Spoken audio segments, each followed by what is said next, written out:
You're listening to CBC Online at cbchs.org.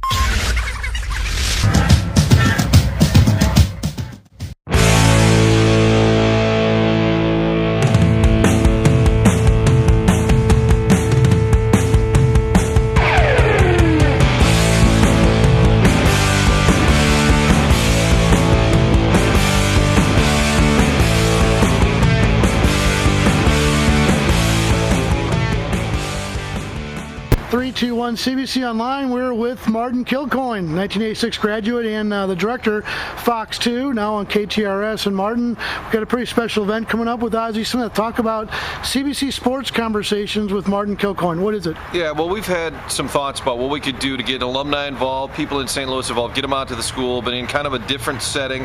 I mean, ultimately, it's a fundraiser for the school, but it's also a unique opportunity. So it's a sports conversation, and this is going to become a annual event where we do a baseball conversation, a football conversation, then a hockey conversation.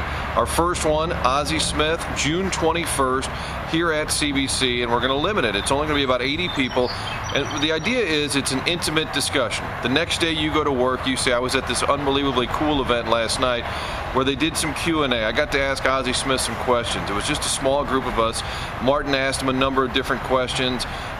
Stories you've never heard before. When Willie McGee first got called up, living at Ozzie's house. That one time when Whitey punched that one player. Whatever it happens to be, these are going to be real inside stories, and Ozzie Smith is going to be our first guest of the sports conversation at CBC. It's going to be really cool because you're going to have a chance to rub shoulders, but also ask questions. And then the next day, you're going to tell your friends, hey, I was at this event last night with Ozzie. You won't believe what I heard. And we'll talk about Ozzie Smith. Just you've interviewed him. You've been working with him for many years. Real class guy, and he was real open to the idea. Yeah, and I've had a great relationship with him from day one. Obviously, we know he's always been good with the fans.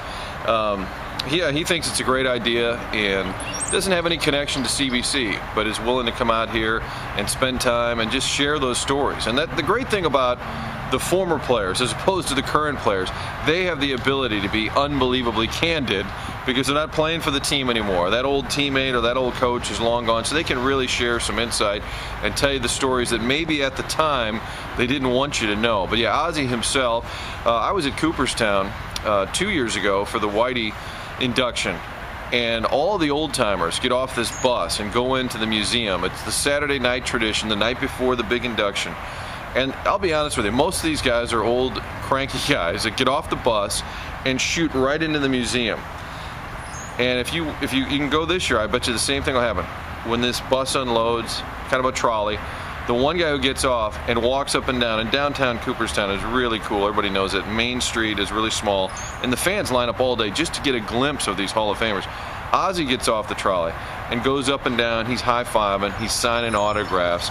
It's that same personality that we've seen for years here in St. Louis. They see it nationally. So I think it's going to be a really great event, candid conversation.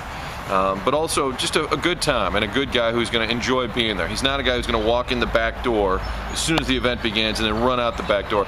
He's going to enjoy being there, and we have a good rapport, so I think we'll have a great conversation. And hopefully the format, people love it because I want this to become something that you look forward to on the calendar every year. Well, you and I were at CBC when you hit that historic home run. Talk about the shot that Ozzie put Ozzie on the map. Yeah, it's kind of ironic because I was a senior at CBC, and I skipped school that day. Now, for all you kids out there, we do not advise skipping school. And if Dean Meyer had been there back in the day, I'm sure I wouldn't have done it. I would have been fearful for my life. But it was a day game. We forget that they used to play day playoff games during the week.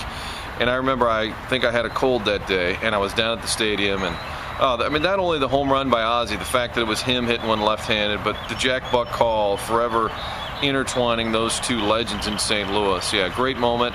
I remember being there like it was yesterday. Unfortunately, it was not yesterday. It was a long time ago. But that at bat, that season even, 85, which ended in such disappointment, I'm sure will be a big part of our discussion that night. So a lot of folks who know the news. You're going to be on KTRS in the midday, a little different bent for you. Nervous, excited? Talk to us about the move. Yeah, it's going to be, I mean, the great thing is, I think it's going to be exciting. The great thing is it's a blank canvas, because it's not just sports. We'll talk about anything and everything. The scary thing is it's a blank canvas. So every day people say, well, what are you going to talk about? And that's the challenge each day, is to have an informative, entertaining show. I suspect some of the early guests, whether it's Bob Costas or Tony La Russa, there will probably be a joke worked in there that says, this is good. You didn't know anything about sports anyway. You needed to get out of sports radio. But in truth, there's a good audience out there that listens to 550 that may have never heard my opinions or my style, for whatever that means. So it's a new challenge, but I'm looking forward to it. I think it'll take a couple days, couple weeks to get really the right feel. I've had a great time working with Frank Cusimano at 5'9", and we've had a lot of fun. So it's just a chance to try something different, and hopefully it doesn't fall flat on its face. Are you bringing Hockey Bob with you over there?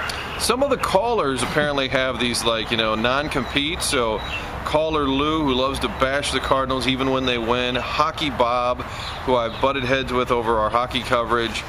I'm not sure if they can wiggle out of their 590 deal. We may just organically develop some new random and really weird callers. That's the hope. Good stuff. Again, the CBC Sports Conversations, June 21st. We're doing it here at the Bowden Distal Band Room, actually. A little different venue, but it's going to be very intimate. Excited to do it, Martin? You're looking forward to it? Yeah, I'm looking forward to it. Thursday, June 21st. So if you haven't bought tickets yet, all the money going right back into CBC. It's a way to donate to your school. Yes, you have to write a check, but also you're going to get something unique out of it. 6:30, we're going to have a cocktail hour. Everybody show up, shake hands, rub shoulders, tell stories, and then we'll begin the program at 7:30. I'll conduct a conversation with Ozzie Smith, and after we have whipped through a lot of topics, then we'll open it up to everybody there. Yeah, looking forward to it. So get those tickets now. We really encourage the CBC community to buy these tickets. If not, we can open it to the public and have them come out and see our great school. But at first opportunity at least is all for all of our CBC alums. And then we'll get you the news on our football conversation and our hockey conversation. We've got some big names in store, so we're looking forward to kicking it off Thursday, June 21st with the Wizard. And again, if you want to get tickets, it's at 985-6037. Bring a group. We have opportunities for some lounge seating up front row seating. So it should be a great event. Martin, appreciate your time, and we'll catch up with you next time. I look forward to it, and all I can say is you better buy those tickets or Michael Jordan will find you. We know he will find you, so get those tickets now. Good stuff. Martin Kilcoyne, class 86.